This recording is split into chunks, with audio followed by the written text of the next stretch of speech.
नमस्कार, welcome to only geopolitics.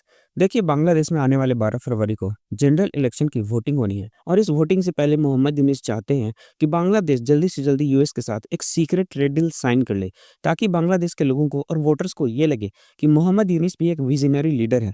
और पूरे वर्ल्ड मीडिया ने इस टॉपिक पे दर्जनों आर्टिकल पब्लिश किए हैं। अगर आपने कोई आर्टिकल नहीं देखा है, तो मैं आपको दिखाता हूँ। इंडिया टुडे का ये आर्टिकल है, जहाँ पे लिखते हैं, Yunus rush to ink secretive deal with US has Bangladesh exporters worried. देखिए, मोहम्मद यूनिस को बांग्लादेश का एडवाइज़र बने काफ़ी वक्त हो गया। उसके बाद से जनरल इलेक्शन के डेट डिसाइड ही नहीं हो पा रहे थे और अब जब 12 फरवरी को जनरल इलेक्शन की वोटिंग होनी है, तो मोहम्मद यूनिस चाहते हैं कि वो भी अपने आप को एक विज़नरी लीडर की तरह प्रेज़ेंट करें, जिसके लिए वो जल्दी से जल्दी चाहते हैं कि यूएस के साथ एक बांग्लादेश ट्रेड डील अनाउंस कर दे, ताकि जो वोटर्स हैं, उनको लगे कि मोहम्मद यूनिस भी एक विज़नरी लीडर्स हैं। क्योंकि जब से मोहम्मद यूनिस एडवाइज़र बने हैं, तब से बांग्लादेश में कुछ भी अच्छा नहीं हो रहा। आए दिन बांग्लादेश में कोई न कोई प्रोटेस्ट हो रहा है, आए दिन वहाँ पे माइनॉरिटीज़ पे अटैक हो रहा है, आए दिन वहाँ पे पाकिस्तान ज़िंदाबाद के नारे लगते हैं और आए दिन बांग्लादेश का जो टेक्सटाइल सेक्टर है, वो डाउन की ओर बढ़ रहा है। हालाँकि रिपोर्ट्स तो ये आई हैं कि हो सकता है 1 फरवरी से ही बांग्लादेश का जो टेक्सटाइल सेक्टर है, जो यार्न प्रोड्यूस करता है, वो फैक्ट्रीज़ पे ताला लग जाए। देखिए, 1 वीक पहले बांग्लादेश टेक्सटाइल मिल एसोसिएशन ने एक प्रेस कॉन्फ्रेंस किया, जिसमें उन्होंने बांग्लादेश की गवर्नमेंट को वार्निंग दिया है। ये जो तुम ड्यूटी फ्री यार्न इंपोर्ट कर रहे हो, उससे जो बांग्लादेश में यार्न प्रोड्यूसर्स हैं, उनको काफ़ी बड़ा नुकसान हो रहा है और आने वाले टाइम में हो सकता है कि बांग्लादेश के जो यार्न प्रोड्यूसिंग फैक्ट्रीज़ हैं, उन पे ताला लग जाए और जितने लोग काम करते हैं, वो अपनी जॉब को खो दें। लगभग बांग्लादेश में टेक्सटाइल सेक्टर में 10 लाख लोग काम करते हैं एंड इन्होंने ये चेतावनी भी दी है कि आने वाले टाइम में अगर बांग्लादेश में से ड्यूटी फ्री यार्न के इंपोर्ट्स पे बैन नहीं लगता है, तो ये पूरे के पूरे लोग रोड पे उतर जाएँगे और यूनिस के खिलाफ एक प्रदर्शन करेंगे। आप ये आर्टिकल देख सकते हैं, Bangladesh textile millers warn of indefinite spinning mills shut down over duty free yarn imports. क्योंकि बांग्लादेश में सिर्फ ड्यूटी फ्री यार्न इंपोर्ट का ही मामला नहीं है। देखिए, बांग्लादेश ऐसे कई यार्न इंपोर्ट करने पे सब्सिडीज़ भी प्रोवाइड करता है, जिसकी वजह से बांग्लादेश की मार्केट में अभी जो 28% कॉटन यार्न है, वो इंडियन है, क्योंकि इंडियन यार्न पे बांग्लादेश सब्सिडी प्रोवाइड करता है। जिसकी वजह से जो बांग्लादेश की फैक्ट्रीज़ हैं, जो यार्न प्रोड्यूस करती हैं, वो कॉम्पिटिटिव मार्केट में बिल्कुल स्टैंड नहीं कर पा रही है, क्योंकि जो इंडियन यार्न है, वो पूरी तरह बांग्लादेश के मार्केट में फ्लड कर गया है और बांग्लादेश के यार्न से चीपर रेट पे अवेलेबल है। और इसी को लेकर बांग्लादेश टेक्सटाइल मिल एसोसिएशन ने यूनिस को वार्निंग दिया है कि तुम जब से जल्द ये सब्सिडी को बंद कर दो। ये जो ड्यूटी फ्री यार्न के इंपोर्ट्स हैं, उनको पे रोक लगाओ, ताकि हमारी फैक्ट्रीज पे ताला ना लगे और 1 फरवरी 2026 से पहले ऐसा नहीं होता है, तो हम इंडेफिनिट टाइम के लिए स्ट्राइक पे चले जाएँगे, अपने मिल्स को बंद कर देंगे।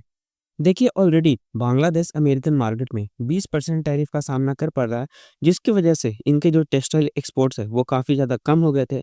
बांग्लादेश के जो प्रोडक्ट्स है, वो अमेरिकन मार्केट में बिकने थोड़े कम हो गए थे, जिसकी वजह से ऑलरेडी बांग्लादेश का जो टेक्सटाइल इंडस्ट्री है, वो बिल्कुल स्लो डाउन चल रहा था, काफ़ी समय से अपने लो में था। एंड जब भारत और यूएसए ने ट्रेड डील अनाउंस कर दिया, भारत के प्रोडक्ट्स पे जो 50% टैरिफ लगते थे, वो घटकर 18% पे आ गए हैं। इसके बाद से जो बांग्लादेश के प्रोडक्ट हैं, जो पहले ही स्ट्रगल झेल रहे थे अमेरिकन मार्केट्स में, वो पूरी तरह से बर्बाद हो जाएँगे, क्योंकि जब वो 20% टैरिफ पे कर रहे थे, उस वक़्त भारत 50% टैरिफ पे कर रहा था, फिर भी उन्हें स्ट्रगल झेलना पड़ रहा था।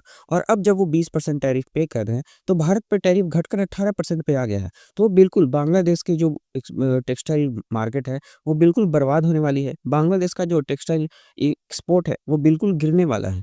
और इसी वजह से मोहम्मद यूनिस चाहते हैं कि बांग्लादेश जल्द से जल्द एक ट्रेड डील साइन कर ले, एक सीक्रेट ट्रेड डील साइन कर ले यूएसए के साथ, ताकि बांग्लादेश का जो टेक्सटाइल सेक्टर अभी के टाइम में सफ़र कर रहा है, उसको थोड़ा-सा बूस्ट मिले। ट्रेड डील की वजह से उसे थोड़ा-सा अमेरिकन मार्केट में सेल आउट होने का मौका मिले। क्योंकि बांग्लादेश जो सबसे ज़्यादा एक्सपोर्ट करता है, वो है क्लॉथेस, वो है टेक्सटाइल सेक्टर से रिलेटेड। बांग्लादेश अपनी एक्सपोर्ट का 85% टेक्सटाइल सेक्टर से एक्सपोर्ट करता है। इवन जो जॉब प्रोवाइडिंग है बांग्लादेश में, टेक्सटाइल सेक्टर सबसे बड़ा एम्प्लॉयमेंट का ज़रिया है बांग्लादेश में। जैसे भारत में आईटी सेक्टर है, उसी तरह से बांग्लादेश का टेक्सटाइल सेक्टर सबसे ज़्यादा एम्प्लॉयमेंट प्रोवाइड करता है। एंड मोहम्मद यूनिस की ये पूरी कोशिश है कि ये जो ट्रेड डील यूएसए के साथ वो साइन करना चाहते हैं, वो जो जनरल इलेक्शन की वोटिंग होनी है 12 फरवरी को, उससे पहले हो जाए। प्रोबेबली 9 फरवरी को बांग्लादेश और यूएसए एक ट्रेड डील भी अनाउंस कर सकते हैं। ताकि जो मोहम्मद यूनिस के इमेज में डेंट लगा है, उसको रिकवर किया जा सके।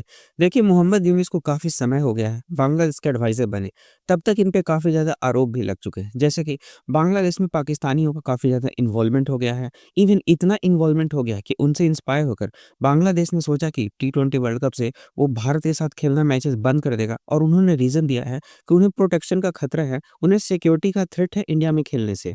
जिसकी वजह से आईसीसी ने बांग्लादेश की जगह आयरलैंड को एंट्री दे दिया और बांग्लादेश को हटा दिया है टी20 के वर्ल्ड कप से।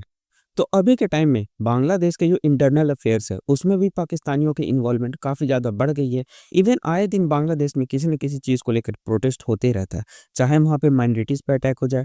ये जो मोहम्मद यूनिस का टेन्योर था, जब वो एडवाइज़र थे, उसमें कई हिंदूज़ को मॉब लिंचिंग करके मार दिया गया, जिसकी वजह से जो यूनिस है, उनके जो इमेज है, उसमें काफ़ी बड़ा डेंट आया है। इवन एक बहुत फेमस, बहुत पॉपुलर स्टूडेंट लीडर है, उसामा हादी, उनको जब किसी गनमैन ने मार दिया, तो उनका भी आरोप मोहम्मद यूनिस के पे ही लगा, क्योंकि मोहम्मद यूनिस से ज़्यादा वो पॉपुलर हो रहा था और मोहम्मद यूनिस नहीं चाहते थे कि वो उनसे ज़्यादा पॉपुलर हो और आने वाले जनरल इलेक्शन में वो जो इलेक्शन है, उसको काफ़ी ज़्यादा इन्फ्लुएंस भी कर सकता था।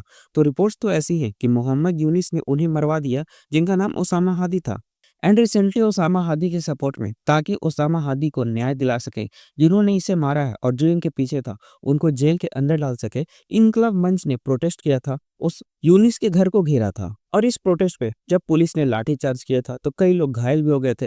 रिपोर्ट्स तो ये भी आ रही हैं कि यूनिस की पुलिस ने साउंड ग्रेनेड्स का भी इस्तेमाल किया था। और इतना कुछ हुआ है बांग्लादेश में, इससे जो मोहम्मद यूनिस की इमेज है, उसमें काफ़ी बड़ा डेंट पड़ा है।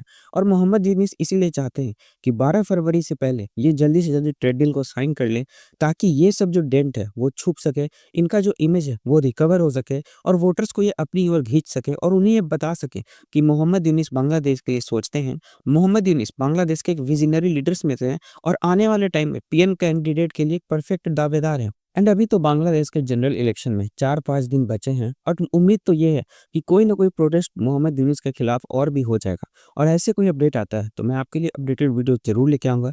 तब तक के लिए आप चैनल को सब्सक्राइब कर लीजिए, the only Jio politics. Thank you.